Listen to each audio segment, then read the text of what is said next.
there are people out there right now because it's getting bad. Dennis flexes his muscle but doesn't deliver the knockout blow many feared. A moving memorial in Queens for a college student killed walking home from his grandmother's house.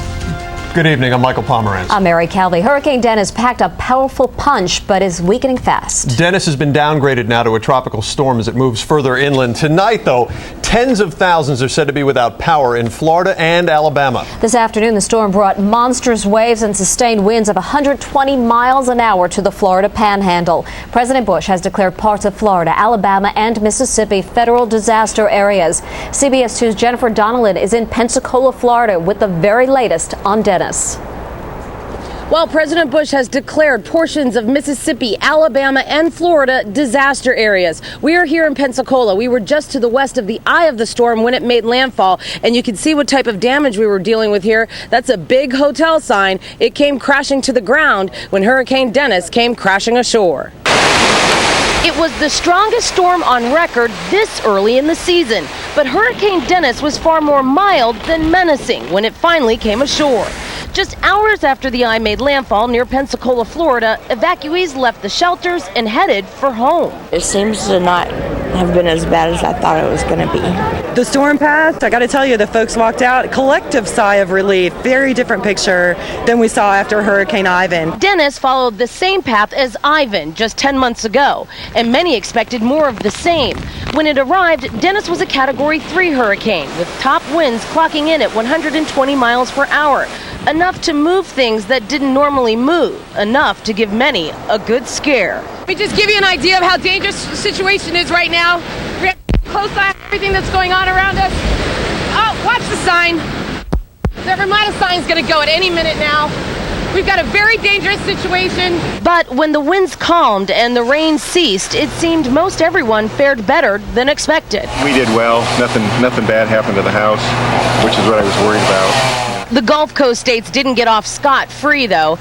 Dennis did topple countless trees, bowled over signs, and flooded Pensacola streets. And more than 200,000 people lost power. We'll make sure that we're meeting with every single family who did sustain damage from Hurricane Dennis, make sure they have food, they have clothing, and that they have a safe place to stay. Safe for now, but with 4 named storms already this early in the hurricane season, many wonder how safe this part of the country will ever be. And that is the sign that you saw twisting around during our story. A very scary situation at the time, but fortunately, there wasn't a car parked there.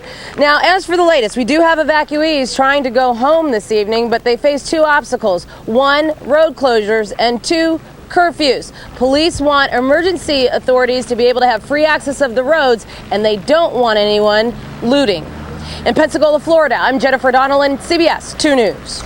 And Hurricane Dennis left flooding and downed trees and power lines. Drawn Strader from our sister station WFOR in Miami is in Key West, where the hurricane cleanup is already underway. Well, I'm standing on the world-famous Duval Street here in Key West. Right behind me, the legendary Sloppy Joe's. But things are starting to finally look normal once again. If you take a look here, you can see the folks are making their way down the sidewalk. A lot of cars making their way here down Duval Street. And things are slowly returning to normal. Folks in Key West are moving forward a day after Hurricane Dennis slammed the city, leaving some streets flooded and residents dealing with all the mess left by the storm, like this palm tree that nearly crushed this pickup truck. But it's just kind of leaning on it, there's no dents, the antenna snapped off, but it just kind of broke midsection there. It's, I could back the truck out right now. I don't want to jeopardize complicating the wires, I guess. Back on Duval Street, the lights are back on as locals and visitors try to return to normal. Everybody is doing a wonderful job in cleaning it up, and they're doing a really good job at cleaning it up fast, so we can enjoy our time here.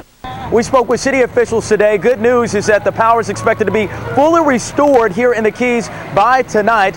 Also, some important news for visitors. Visitors can start returning here to Key West on Monday.